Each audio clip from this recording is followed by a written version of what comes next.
Check.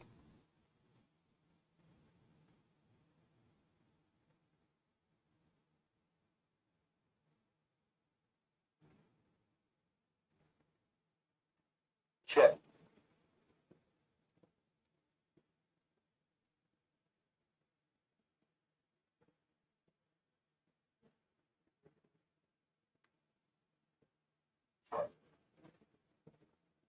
Hey y'all, how's it going? Well, you might be here, you might not. Either way, hope to see you here soon. Um, Obviously, this is a little bit different than normal, for me at least. So this is a me by myself episode of Not Your Typical IT Guys. We might have us a special caller in a little while. Chris may show up. It might be some other folks that drop in. You never know. It's kind of a holiday special. Um, we're going to talk about a lot of different things. Going to go over some interesting stuff that I've kind of been looking at throughout the week. Uh, One of the biggest ones was trying to basically isolate a couple of things that make good sense for purchases right now. You know, the holiday season is here. We've basically got 8 days left, guys. So Saturday, it's a week, 1 week to Christmas on Saturdays. This is Thursday, the 16th of December. So keep that in mind. Um, and I reached out, spoke to some different folks through various different ways that I can, and was like, so what's something good to look at? What's something interesting to talk about? You know, what's something you guys like to use? That kind of thing. I figured that was a good idea, was to get an idea of what people were looking to buy these days. So I guess the easiest way to start this out is I got a lot of good feedback, a lot of interesting feedback. Um, and I figured I'd share with you some of that. I figured that would be the episode today. Is we'll talk tech, talk what's out there. Um, One of the more interesting things that I think that I like to talk about and reference whenever I'm doing stuff is there's a lot of technology that's changed. You know, we've had a lot going on recently that has basically kind of kept us in the dark for things. So we're going to kind of go over some stuff that I found interesting myself. Some of the conversations that I had via LinkedIn. Um, and if you don't follow me on LinkedIn, that's fine. You're welcome to join and follow there if you need to. But uh, what I do want to start out by doing is going ahead and giving you guys the link tree so that you can actually join in if you'd like and be able to follow all the good stuff. So, let me open up chat so I can do that. Gotta do this. And I am chatting as my actual personal self, so it makes it easier for y'all. Enter. So if you don't see a comment from Not Your Typical IT Guys, that's just because I'm using my normal account. Um, I'm actually going to show you some of the interesting products that I've kind of had discussions with folks about. I really thought that was more of the unique situation here was I was able to talk to some folks and quite literally get some input and feedback on what they were using and what enhanced their lives. So we're going to talk about those things. We're also going to go after that and then, have a little bit of a conversation about GPUs. You can't buy them right now, guys. Or can you? So we're going to have a little conversation about the potential of doing things with a professional GPU, which comically right now are available and available at a decent price. So I figured that was a great way to round this out. A lot of people like to, have a good time and talk about this kind of stuff. And once again, the way I looked at it was the easiest way to do this was to have that conversation and do it at a time in which made sense to everybody. So what I am going to pull up right now is, and share my screen in just a second. I'm going to pull up the actual post that I had on LinkedIn. I'm going to kind of look at that and just get a little bit more intrigue and insight to it. So, where is it?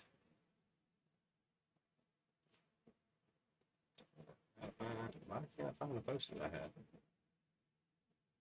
Let me just go to my page.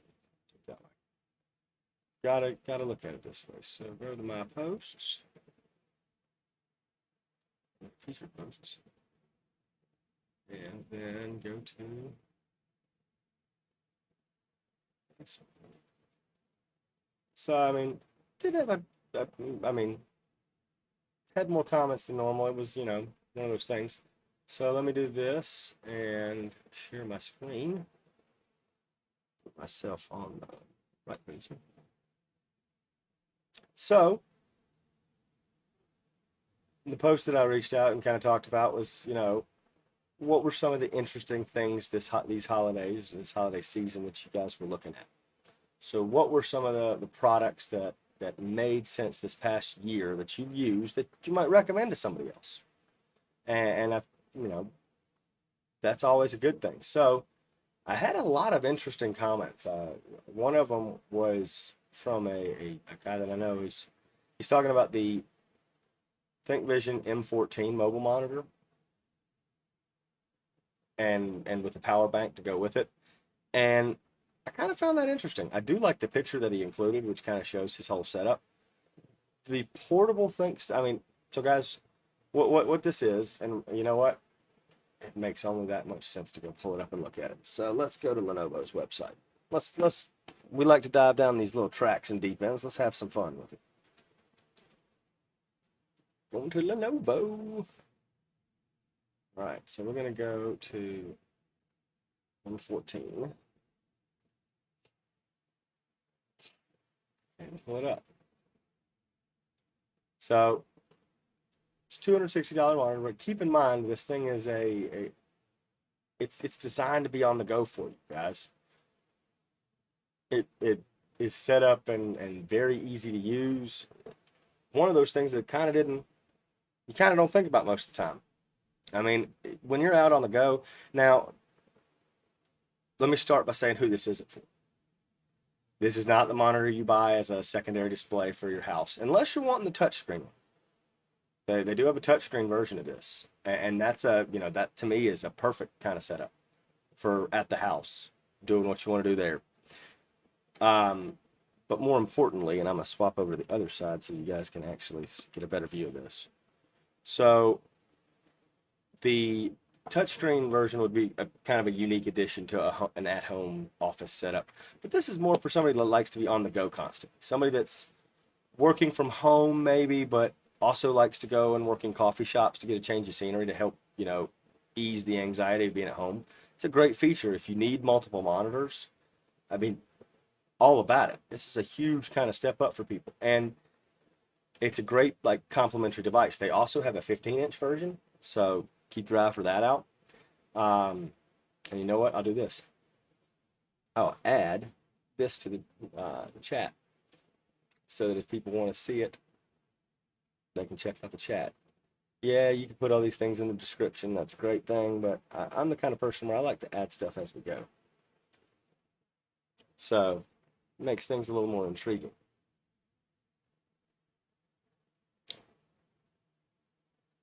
And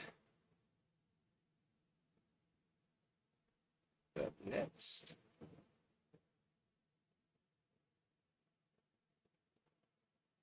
I do need to double check myself to make sure that the chat's actually loading. It is, cool.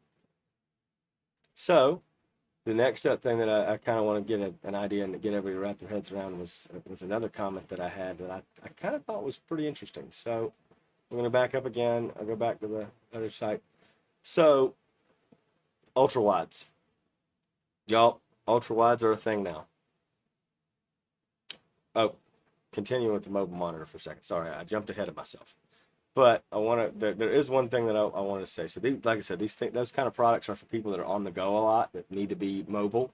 They do have a 15-inch version, which is huge. But what I would say is it's not going to be for somebody that is, you have to be okay with different screen sizes. So if you're OCD about a lot of stuff and you've got a 15-inch monitor or a 13-inch monitor and you've got this 14-inch screen, that's going to drive you crazy. Um, Obviously with my setup here at the house, that wouldn't bother me at all. I have two ultra wides, a 4K 32-inch and a 4K 40-inch. So, I mean, it doesn't really matter to me. And then I've got my TV that's behind me that rarely gets used.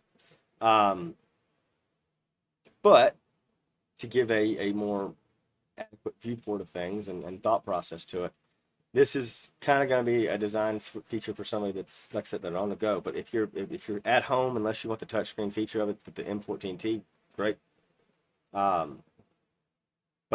it's, and somebody that carries around a bulky laptop, in all likelihood, if you're carrying around like a 17-inch, from Lenovo, a P17 or a Dell 7760 or something like that, or 7750 or 7740, those are heavier duty laptops. These kind of things would be great for that if all you need is like a drawing monitor on the side when you're on the road, like just something to just display drawings. They're really cool for that. But it's a full HD panel, which is nice. A lot of the temp ones that you see that people sell from China and whatnot, they're at best 720p. So Lenovo has made a really good product here to work with. Docking stations was a big comment that we had in this section here.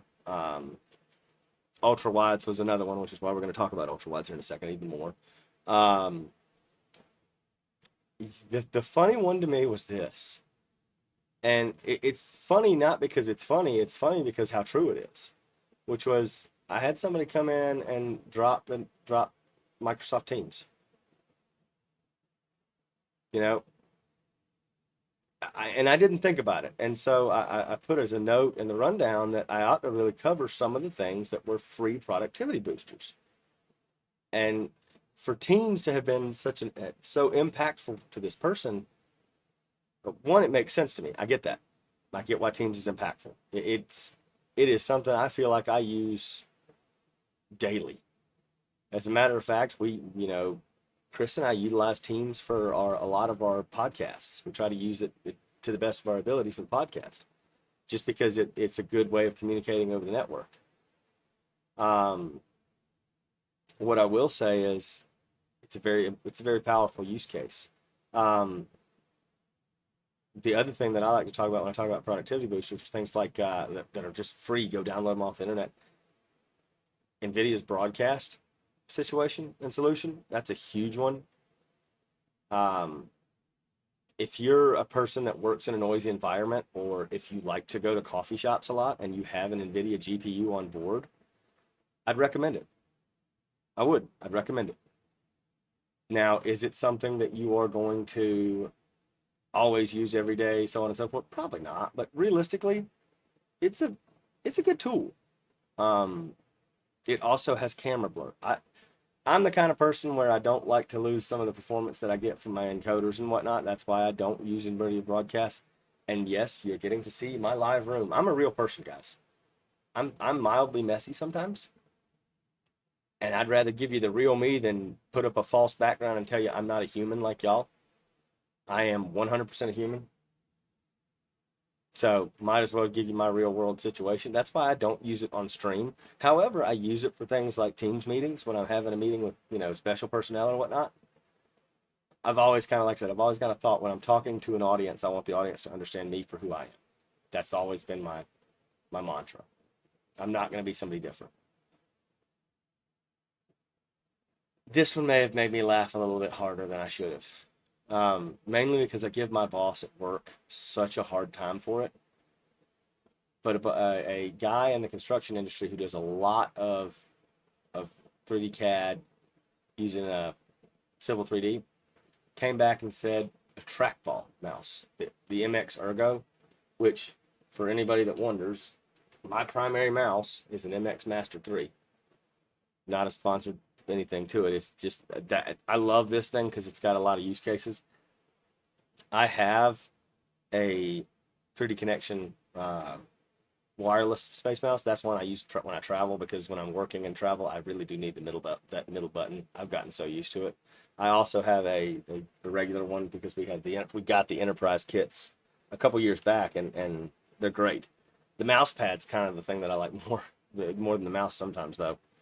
Um, and we'll talk about some space mice later because that's another productivity booster that something that you ought to be consulting with work about buying, especially if you're in CAD and working with CAD on a regular basis, especially that. As I come back over here and show you back to just me. So we're kind of, like I said, we're talking about a lot of different things right now, and I had a lot of great conversations with folks. It's just been fun listening and hearing these conversations. I reached out and talked to a couple of people. I got another comment about, obviously this can go for any other machine. It doesn't have to necessarily be a Lenovo, but somebody was talking about a ThinkPad P1 Ultrabook because they have a built-in Quadro. And once again, how you base your graphics card purchase really, especially within the design industry, kind of focuses a lot more around what you're going to do. If you're doing a lot of, so simply put, if you do models in such a way, and I'll hang on backwards to make it easier. If you're doing models in such a way that you really do need a higher end graphics card, I mean, it just depends on the software you use, but in most cases, a 4000 or a 3000, 2000 series, like small models, 2D stuff, P1000, T1000, T2000, that kind of setup, that's all you need, graphics card wise. So getting Ultrabooks that have built-in graphics cards these days, it's getting better. You're not having to rely completely on integrated GPUs. And while we can take a step back and talk about integrated GPUs, talk about the stuff that AMD's doing and Intel have been doing with their now XE graphics and AMD's Radeon that they attach to stuff, that's a great thought process. But if you're doing true CAD and you're getting up over just 2D sketching, having a discrete GPU on board really does help. Now, don't let that shy away from the fact that there's performance tests out there that prove it. There's a lot of modern, also depends on the age of your computer. Yes, think that through. The age of your computer versus the actual, CPU and what you have. That's a big difference. So I like to always reference back that way. Another great comment that I have to bring up because I think it's awesome, and I'm actually going to show you why I have to bring it up, because I actually saw one that was interesting. So this guy was talking about a 32-inch curved 4K screen. Now, curved screens are great. Both of my ultrawides are curved. They're not necessary. They do, when you're building a multi-monitor setup, help oh so much. I mean, oh so much. And that's one of those things that I tend to forget to tell people, is that there really is a massive amount of stuff that you can just do with a ultra wide. They help a lot, and curved screens help when you're going with, especially if you got more than one. The flat panel ultra wides, if you're just buying one, great. Just one ultra wide, great, perfect for that. But if you're buying more than one ultra wide, or more than one, going more than 2 monitors wide, curved screen makes a lot of sense here, guys. A lot. And I'd recommend it. I would.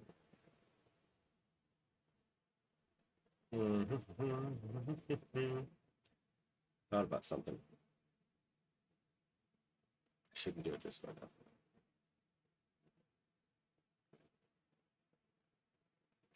Well, I can do it this way. Why not?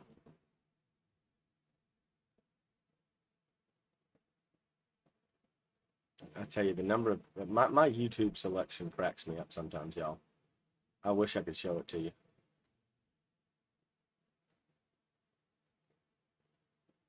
It's just quite hilarious to me. So I'm gonna go back up here because I'm actually gonna share this post back to share the fact that I'm live on LinkedIn. It's a good idea. it's always good to inform people. Let them know.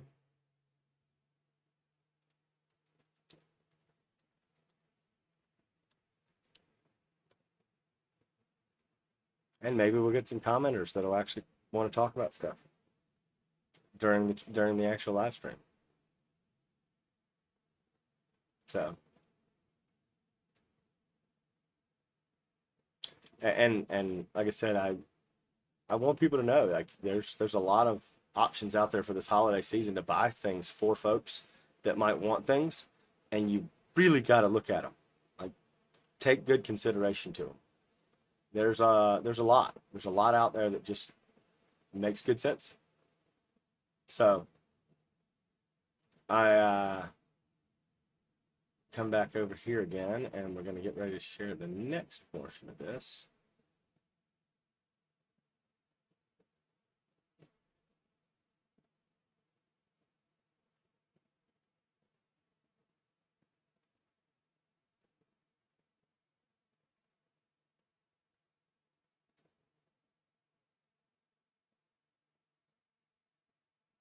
So now what I want to do, can't see my live chat over there anyways, might as well mix it up some. So we'll do it this way, that way. The live chat there, and then I want to go to, see what I can do to this. Scroll down. There we go. I see right like that. We're good. Oh, yeah. All right, so if I go back to where I was looking at this before on the Teams page. Yes, I'm using Teams because you can share documents. That's another thing. Another sweet piece to Teams. And then I want to bring up this monitor. Put it up there. That's where I want to see it. And then I'm going to come back down here. And we're going to go to left, right. So this is one of the monitors I found out. It's not curved, guys. But there's sometimes a reason I like to stay away from curved stuff. Mainly if you're going to mount stuff on a wall. But I thought about this the other day, and I actually saw this in a Amazon when I was there. And I was looking for some other stuff. And I kind of thought it was hilarious. And so I kind of decided I needed to at least take a look at it and show you guys, because I just thought it was too good to not. So I'm going to show it and share it. We're going to talk about it some. So what that is, go away. I don't care about why are you showing on my phone? Well, I don't care. Y'all can see that I do want to buy one of those Apollo 13 Lego sets. I don't give a rep. You guys can look at it and enjoy my wishful thinking of things that I like to check out. So what I'm going to do with this is bring up this. So when you buy first and foremost, there isn't a 32-inch TV out there on the market you can buy that's 4K. And that may seem strange, and you might not believe me when I say that, but that's true. There is not. Or at least there hasn't been until recently. They do have a 47-inch version, or 43-inch version of this that's 4K. They have some 32-inch full HD ones and stuff like that as well. But what's neat about this M series, so it's a new series from Amazon. What's neat about it to me is this. It is a smart monitor. What does that mean? Well, if you look in the picture here on screen, as I blow it up so that you can see it all, if you look at this picture here on the left-hand side, that's a remote. There is a remote to be used. And so somebody might ask, well, what the heck do you need a remote on a monitor for? Well, you don't. But it means that you can do picture-in-picture while you're working, picture-by-picture while you're working. And if you want to stream something or enjoy something while you're doing it, it also means, and this is the one thing that I hate with multi-monitor multi-input monitors. If you want to change inputs, you don't have to find your way to the backside, especially if you got 2 or 3 of them. Guys, that to me is a bear. That's difficult. I don't want to deal with that. Like, that's just personal opinion, obviously, but I don't like having to reach behind something. If I've got a remote that I can use to say, hey, let's swap you over to because typically if you have a multi-monitor setup and someone can type in or send me an email to itguys@notyourtypicalitguys.com, feel free to, and tell me that you use multiple monitors with multiple inputs. Usually, though, what it is you've got multiple inputs set up for one monitor, and the rest of them are tied to the main desktop. Unless you're using multiple devices where you have one to each device, something like that, that's a very rare scenario. But most of the time, it would just be one-to-one. Okay? So, as we dive down this conversation a little bit further, having a remote, that's kind of huge. Now, I'm going to do this, and I'm going to go ahead and bring it up so you can look at it. But the other one that I've found, and that's a pretty decent deal, $350 for I mean, it's for lack of a better word, it's a 4K TV, guys. 32-inch 4K TV. Lightweight, something you can travel, super thin bezels. I mean, that to me, that's a pretty worthwhile monitor there. So I'm also going to bring up the ultra-wide conversation. And people may look at me this way and say, well, what the heck are you looking at? So this is the 120 hertz. I'm not going to sit back and tell you guys you need to get the mini LED or something like that, which is a freaking sweet design. But, I mean, this is a 49-inch monitor. This is for the people that want to replace 2 27-inch monitors and just have one input. And you can still subdivide it with picture by picture, so on and so forth. But this is a device that I like to talk about. And there is a business version of this, but I'm not a big fan of it yet. They haven't gotten the business version to the point that I would really want to, jump all in on it. I'll see if I can find it real quick. Actually, we're in the dive off, so let's take the dive. All right, and what I'm going to do is go Samsung only, and I am going to go with 40 to 49 inches. And yes, Samsung does make big A monitors. They do. So there's the gaming version, the Odyssey G9. It's got several different versions to it. And here's the business version. So it's 144 hertz. It is essentially the same as this one. The only difference is it's more business focused. It's not going to be RGB'd out. But right now, it's more expensive. So why not get the cheaper one? That's what I say. I mean, I'm always going to tell people go for the cheaper transaction. But this is the business version. Height adjustable. It's thick, but when you look at it at its thickness, it's really not as thick as you would think, because it's curved too, guys. So and I wish they gave a top view of these things looking down on them, because there's a lot of curve to these things at their size. So, and that, the neat feature down here being a 32:9 aspect ratio. From a business perspective, if you're a business owner, that's something that I would say you need to go out and purchase. Like, that'd be a worthwhile purchase for your folks to help with the productivity that they would have. And that's kind of some of the things that I like to talk about. And they're very hot, and they've moved a bunch of them, and I mean a bunch of them, on Black Friday. Like, there's a lot of monitors that went. It's kind of comical because it feels like you can't buy a graphics card, but we'll get there. One of the other things that I've looked at, and if you're into CAD and you do a lot of CAD work, I have a recommendation for you. And it follows up with some conversations I've had with some other folks. So that's where it comes from. But a Stream Deck. I know that sounds pretty silly. I mean, I don't stream, I'm not a streamer. I'm not doing that kind of stuff. Why do I need that? Why would I need a Stream Deck? Well, let me just show you what I got on mine. So first and foremost, and I didn't know this till I learned it from somebody else, but I have an XL, love it to death. Now, yes, this is my Streamlabs subgroup. But if I go to the main folder page,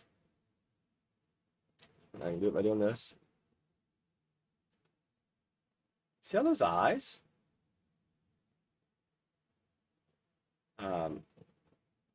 Guys, you can program your hotkeys into this. Now, if you have a Space Mouse Enterprise, they've got some function buttons that are programmable too. But you could, and I'm working on transitioning stuff into folders as well. But Streamlabs, so basically you can have an infinite number.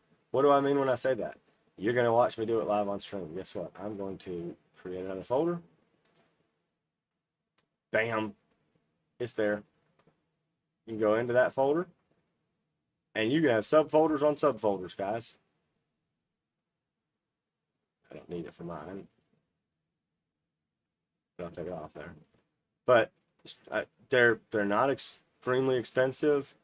They work out well, like I said, and if you're somebody that wants to have a programmable key set, I would highly advise them. And as a CAD person, that's, I know that seems, like I said, it seems strange. Stream Deck CAD. Hey, I use it more than I thought I would. That's for sure. That is absolutely for sure. So, move over to another topic and another look at Space Mouse. If you're a CAD user, if you're a reality capture personnel, if you're doing something that is maybe a little bit different than some, I would highly advise this, because this is one of those things that I think is pretty interesting / imperative to take a look at from my perspective. But that is a 3D Space Mouse. And yep, guys, these are all my opinions. There's a lot of things about them that I would tell, and you're going to hear. Space Mouse is several different utilities in one. So whenever you operate inside of CAD, most of the time people use the view cube. Well, the Space Mouse, and they've got several different versions. You've got the Enterprise, you've got Pro, wireless, and then you got just the little ones, the compacts.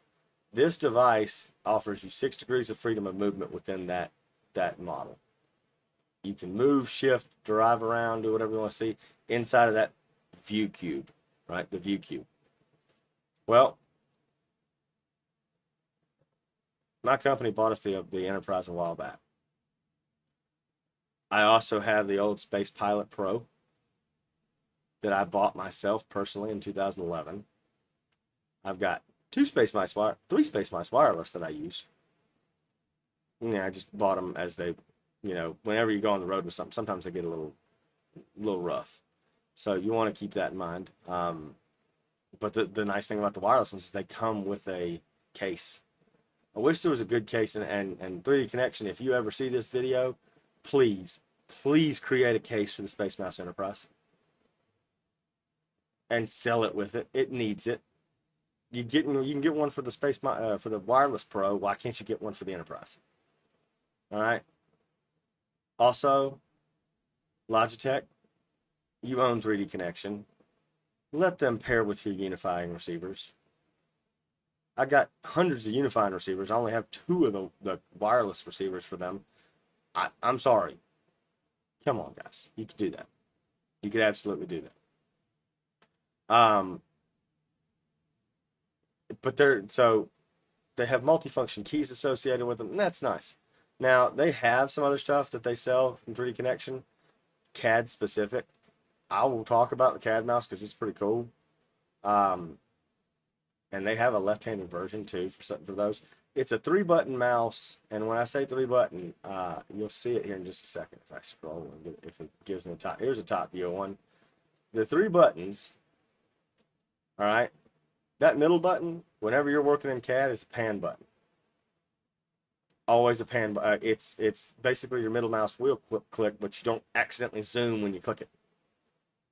That's not something that people always care about, but I certainly do. It certainly is an effective tool for me. Not always needed, not always used, but just, trying to say it's one of those things where if that's all you do is CAD, it's a productivity booster. It helps out. I kind of want to, say it, and they do have a keyboard. I've watched enough reviews of it to know it's probably not the best. I've never purchased one myself. I'd love to take a look at it and see, but I've got a good keyboard. I don't need to go out and get one right now. So, and I use the MX Master from Logitech. No, it's not MX Master. What is that thing called? I don't know. I can't remember the name off the top of my head, but the Logitech keyboard that I have, it works perfectly good. I would, the MX Master is my mouse. But I would say, if you got a good keyboard, don't worry about buying another keyboard with one of these kits or something like that. Although they do have a deal going on right now where you can save a bunch of money if you buy all of them at the same time. And the one nice thing about the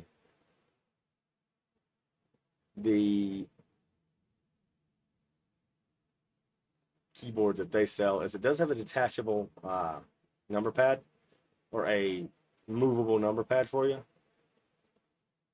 And so that does help. That's a kind of a nice feature, but I would say this much: it's probably not worth $129. I mean, there's nothing super special. Yeah, you get the programmable keys like you have on the Enterprise, but if you got an Enterprise, you definitely don't need this, right? So I'm talking about all those kind of things. I'll go back and bring back up the actual LinkedIn conversations that were being had, and the way I've tried to go and look at it and talk about it and think about it was, what are some interesting and unique kind of thought processes that were out there, and what were people really interested in this holiday season. And docking stations was one of the huge conversation points. Now, I'm not going to go and try to sell somebody on a docking station. I have one that is specific for my model of laptop that I use when I'm on the road. And I have like 8 of them, feels like. I bought a bunch of them. The company gave us one, and then I was like, hey, I don't want to have to constantly undock and dock when I get that one when I go on the road. So I bought 2 or 3 extras. So I have one at the office, one at the house, and then one that stays in my backpack at all times. And I'll show it to you in case you want to see it, because it's pretty simple. I've seen enough reviews of it to know a lot of people don't like it, and that's okay. But it is the Dell TB19 TB, or no, WD, sorry. It's the Dell WD19 DC. The DC stands for dual connector. So it's got 2 DisplayPort based USB-C connectors on it. And the reason for that, comically, is the power requirements of some of the laptop that I have. It requires 230 watts plus. Really requires 240. The power adapter that it comes with is a 250 watt. And the reason it's a 250 watt is if you get one of these docks, you need to be able to hook up and have enough power to drive both the dock and your machine. And that's why you get the dual connector setup. They had a TB19 DC that was Thunderbolt based, and I wish they'd have kept that. I know it was a single port thing. If they'd have just made this Thunderbolt based to begin with, it'd have been much better. But they decided against that this generation. Maybe they'll go back. Maybe we'll get a new dock. They'll be better like that. But right now, we don't have that. So it's a good dock. It is. It does the job. I mean, for what I do, use it for. And it's got plenty of connectivity, especially on the back there. I would hope somebody would finally realize we're past the days when that is still a gigabit port. So Dell, if you're watching this, do better. That should be, there's nothing that says you can't make that a 10 gig connection now, or even a 2.5 or 5. Like, y'all, you can do a 5 gig connector over USB-C. So there's nothing that says, especially if you've got dual connectors to it, or Thunderbolt connected to it, there's nothing that says that. Now, I do like the new USB specs that are out, guys. If you haven't seen those for USB 4, specifically for USB-C, that allows 250 watts over a single cable. When machines come out that can get that 250 watts, we will lose dual connector, just things like that very soon. So that'll be nice, because Thunderbolt, everything needs to be Thunderbolt, in my opinion. I mean, if you're a USB-C port, it ought to support Thunderbolt. And USB 4 does, so that's the big thing. Now you got power delivery plus the actual requirements that you need. To me, that's huge, guys. So it's a nicety. It's just a nicety. Don't have to have it, but it's nice to have it. So think those things through, look at them, debate them, talk about them, however you want to look at it. The next topic that I have on here is probably going to be a little bit interesting to some folks. And I say that because I don't think a lot of people recognize or realize how powerful stuff can be. But right now, we're going to do this. We're going to take a little stroll down the lane. When it comes to buying a GPU, if you want an Nvidia graphics card, you are going to pay through the nose for it. Plain flat out. You're just going to. What do I mean when I say that?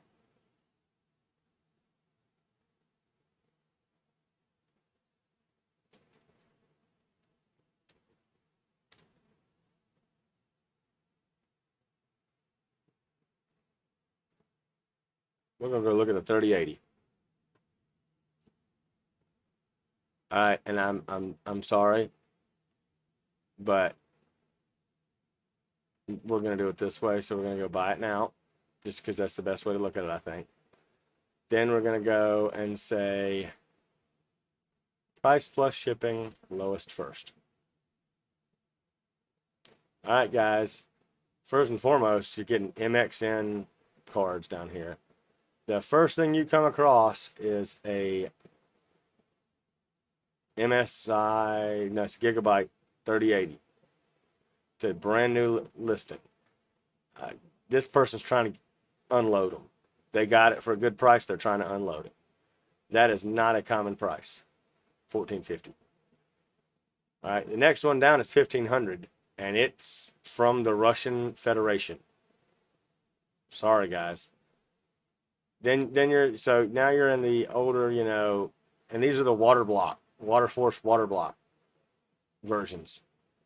So that means that pretty much all of these require you to have water cooling in your system to begin with. The first decent one that we can come down to is $1,550 plus $25 for shipping. So you're looking at, by the time all said and done, paying taxes on that, about $1,650, something like that. All right. Then we'll start getting into the bulk of it. So a 3080, all right, right now. And these are the LHR 3080s. $1,600. All right. Pretty cool. That's not terrible pricing, you would think, until you remember that a 3080 is supposed to be $700 MSRP. So we are more than double the MSRP of a 3080. All right. Now let's just go down this little run, 3070. Go back. Buy it now. Price plus shipping lowest. Up from Japan, from Russian Federation. Got to get past those. An LHR 3070.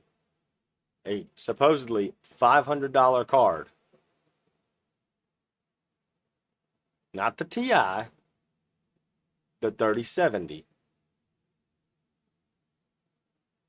is $1250 by the time you get that. All right. I have to mention the LHR thing because some people out there would be smart and say, hey, I'll go buy an LHR. I'll go buy a 3080 LHR or 3070 LHR and I'll put it to work.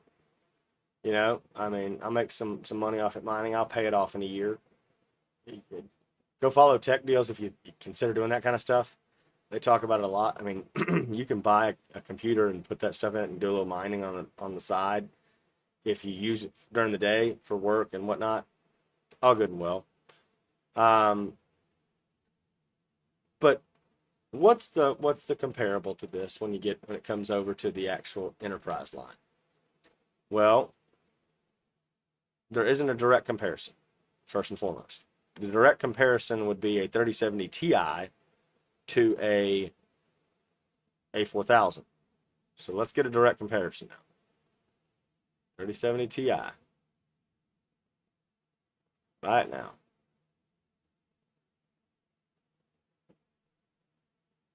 Still in the 3070s.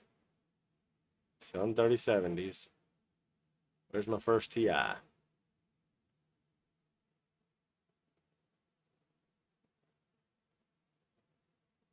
Continuing to scroll, y'all.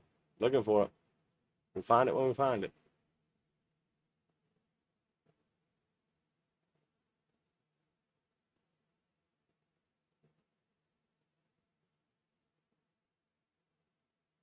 All right, here. I'm gonna keep going until I get there, y'all. Because you're seeing though, we're already up over $1,200, and we haven't gotten to the first 3070 Ti. All right.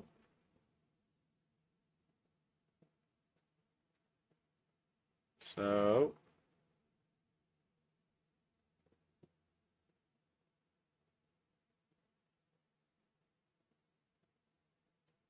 here we go. Pre-owned. Our first Ti is pre-owned at 1225. Uh-oh. Guys, 1225. Pre-owned. That's not new. Let's see if we can find a new one. And we might be able to. And this was supposed to be a $600 card, keep in mind, when it launched. Maybe $650. I can't remember the exact price. Brand new. Double the MSRP of the card. Guys. And it's a gigabyte card, which isn't a bad card, but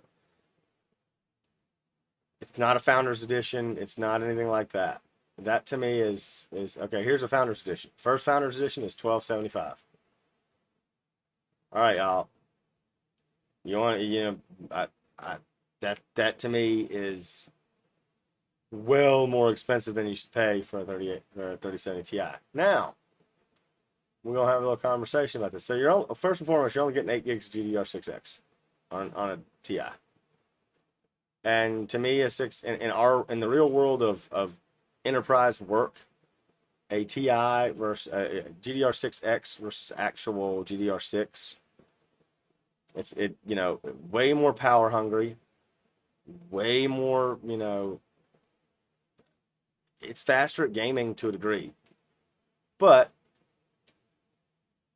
I want to take you to the fun little world of what I like to look at now. It's going to be the enterprise version of this. And I'm not going to go. So remember, 8 gigs of GDDR6X versus 8 gigs of GDDR. We're going to look at the A4000 on Newegg. All right. We're going to go to video cards. We're going to go to Workstation. First and foremost, the current market is dominated by AMD and what's being sold because it's a good price.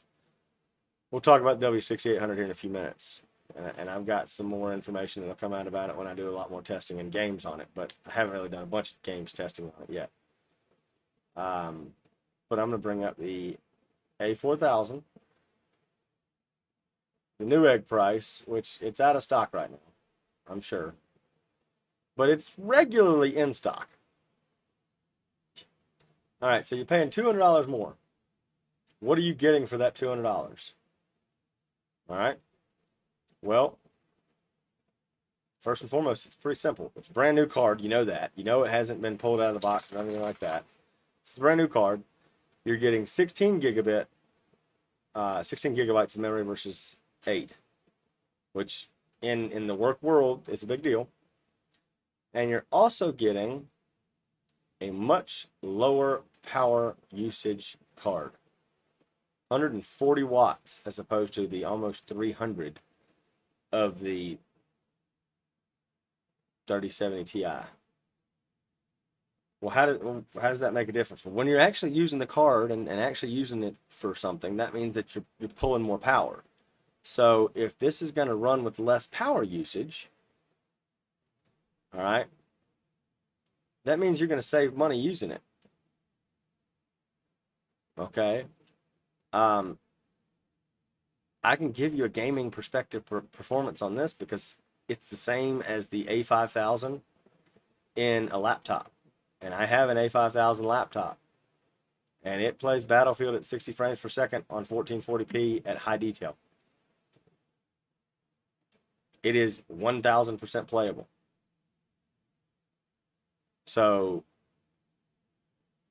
I mean, that you know, and on a laptop screen at 1440p, that's pretty stinking awesome.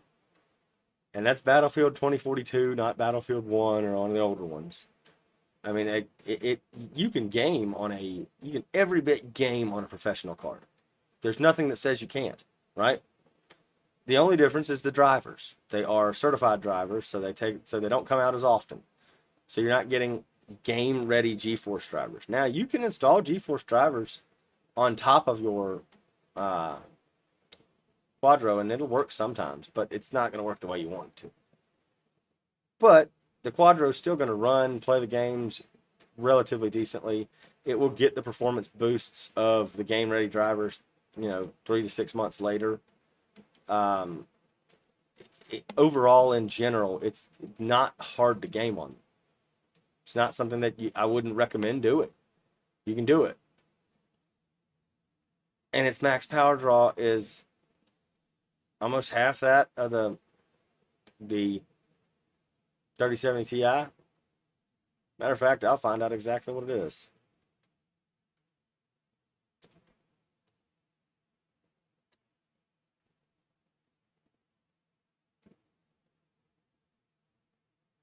Let's go down this little,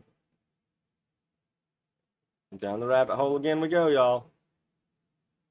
Enjoy it. Have fun with it. It's a good rabbit hole to go down. So, all right, as I scroll down and find it, power usage, 290 watt TDP. So it is less than half of that TDP. And it'll game. It'll play games on it just as successfully and just as well. So, ultimately, guys, give it a shot. I mean, you're talking, once again, for professional use, it's going to be the better option to go after. It just will. I mean, it's going to do what you want it to do, and it's the same GA104-400 die.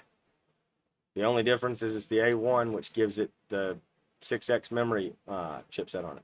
Same 256 bus, same cores, same TMUs, same ROPs, everything. So, and it's available brand new at that price.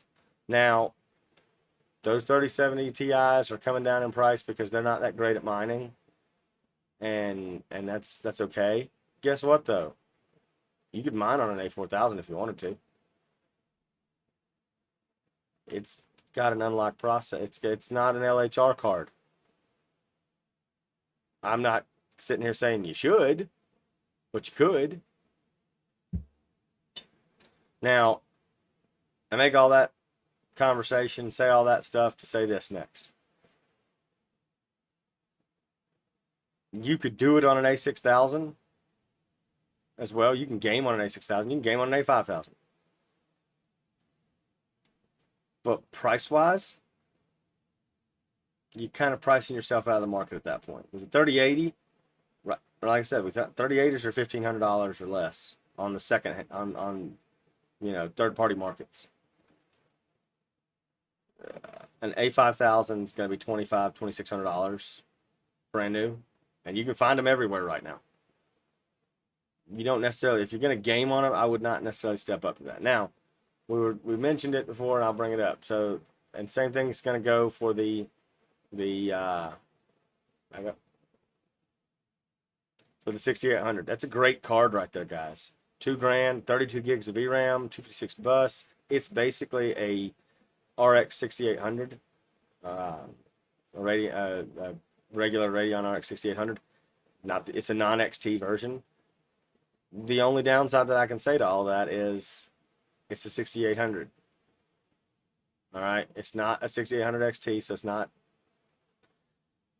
If this was priced at the same price as a A4000, I'd say sure, get it, go ahead. But it's still a little bit more right now, and so keep that in mind. And the reason I say keep that in mind is go back to video cards, go to the desktop cards, and guess what? You're going to find 6900 XTs for cheaper and available right now. All right, if you were going to buy a 6800 W6800, I'd say buy a 6800 XT if you're going to buy that. If you're buying it to be able to game too. If you're a gaming person that's building your own rig this winter, and you are going to buy a professional card, a W6800 or something like that, like right now the best card to buy is a 6900 XT if you've got the money for it. If you don't have the money for it, wait, obviously.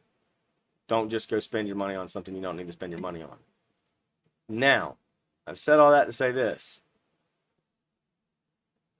Probably Saturday or Sunday of this upcoming weekend, I'm going to come on stream, and I'm actually going to stream playing Battlefield 2042. And I'll let you guys get an idea of what real-world performance looks like. I don't know if I'll do it. I'm trying to decide whether I'll do it on the A5000 laptop just so that you get a true, perspective, or if I'll do it on the A6000 that I have. But I want you to see that. And if you'd like, if you write in the comments, send an email to us, reply back. If you'd like me to try it on the 6800 and show it to you as well, do a live stream of it, I'll happily do it.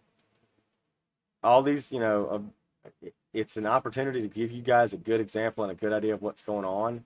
And I think that being able to see that you can actually really game on it, like I said, you should not buy an A5000 desktop or a W6800 to game over the gaming card perspective, because even third-party markets, you're going to pay more right now.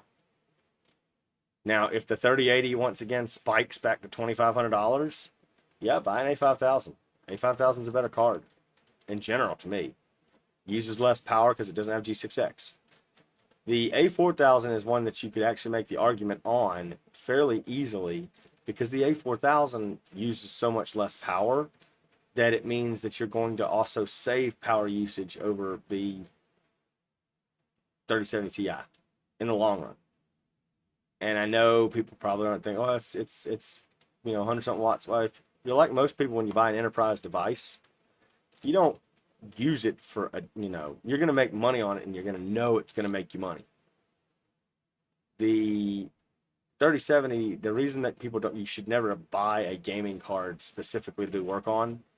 If you're going to game and work on a computer, sure, buy a 3080. Sure, buy a 6800 XT, buy a 6900 XT, buy a 3090. I wouldn't say buy a 3090. They're ridiculous. Matter of fact, I want to see what they are while we're together. So let's go look at a 3090 right now.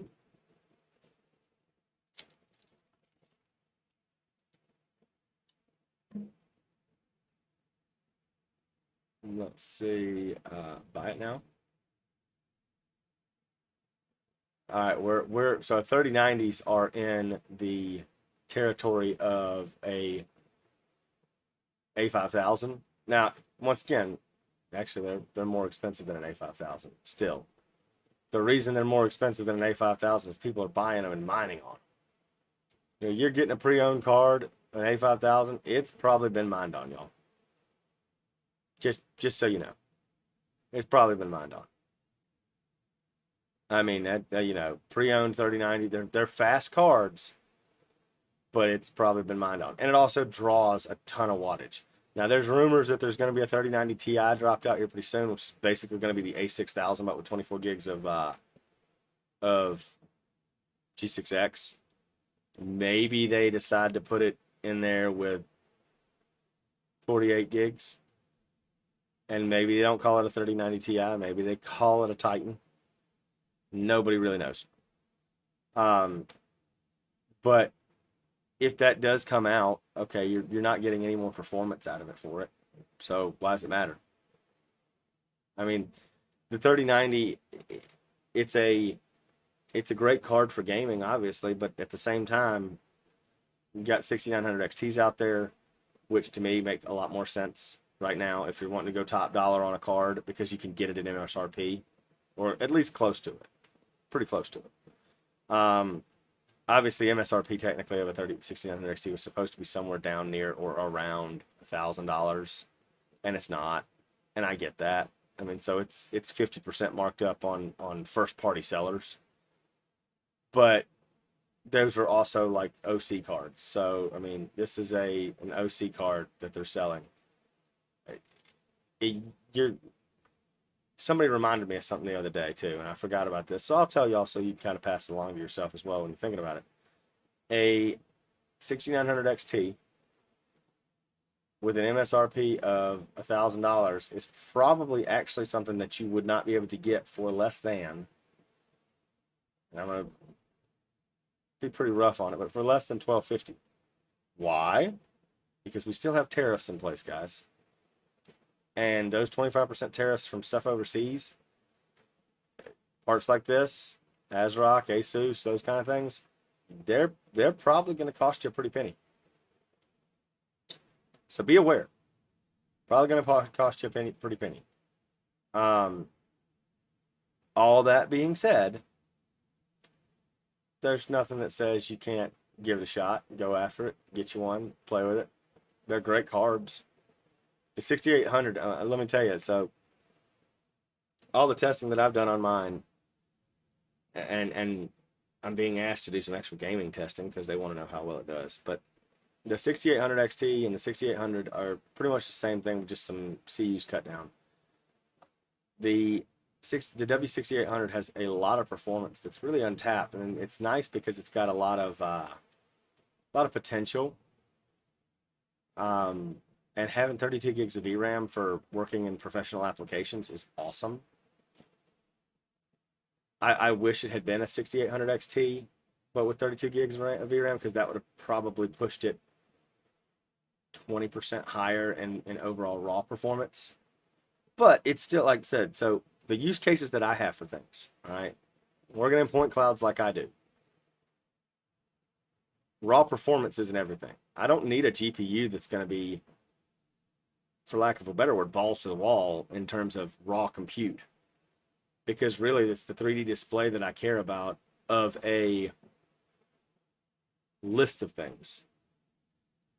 And VRAM is more important to me. So if I can, pay a little bit less money and get more VRAM, a lot of times I'm going to make that decision.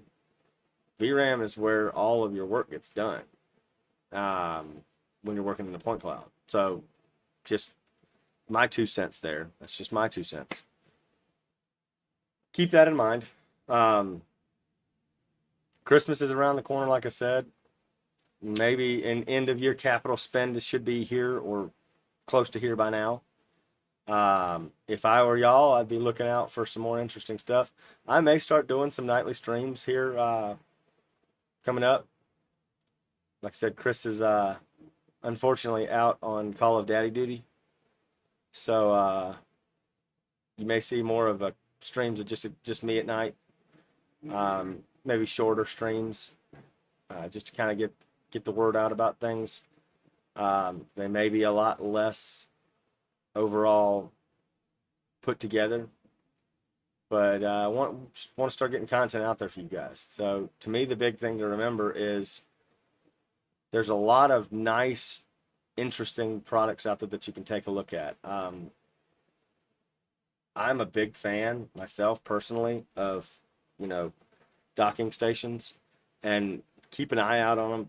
Like, the recommendations I would have for anybody, if you've got a Powerboy laptop like I have, you're going to have 2 power adapters running it. The laptop's got to have power and the dock's got to have power. So in all likelihood with those, if you get a Thunderbolt 3 or Thunderbolt 4 dock, which you could, which I would recommend, great idea. But if you end up getting something like that, you're probably not going to get the same performance you thought you were, because you got to have 2 adapters, and that sucks to carry around. However, if it's a permanent fixture at your home, you probably don't care either. Plugging in 2 cords is just as hard as plugging in 1. What a docking station does for you, and just so everyone's aware of it and can remember and think about it, is a docking station its purpose is to eliminate the need to plug in tons of stuff like Ethernet and a monitor and a USB drive that you've got with you every time. But you don't need it whenever you're on the road, that kind of thing. The purpose of a docking station is to be somewhat of a permanent fixture so that you can just pick your laptop up and go from place to place. I will say this, and this was another great buy that I had, and I will be smart and eject it before I pull it up and show it to you. But one other recommendation that I have personally that's kind of on sale, kind of been available on sale, one of these 2 terabyte or 1 terabyte Sandisk SSDs. I actually like these a good bit better than the Samsung ones, mainly because they got a little loophole here if you want to put a keychain on or something like that. It makes it easier to carry. The T7s and this device perform exactly the same. You can get these for about $300 right now, depending on where you find them. They have the extreme version, which gets up to 2,000 megabytes per second read write. I'll say, if I've said it once, I'll say it 1,000 times. There isn't a drive in the world that I've seen that, unless you're going NVMe to NVMe directly over a PCI Express card bus, meaning you are going from a PCI Express card with an NVMe drive in it to another PCI Express card with an NVMe drive in it in a desktop, you will never see the theoretical peak of rewrite. I can write to them across the chipset, and it's still just as slow. About a gigabyte, maybe 2 gigabytes a second, what you can get internally. So a gigabyte a second to a drive, and this thing, whenever I read write to it with 500 gigabyte files, I see somewhere around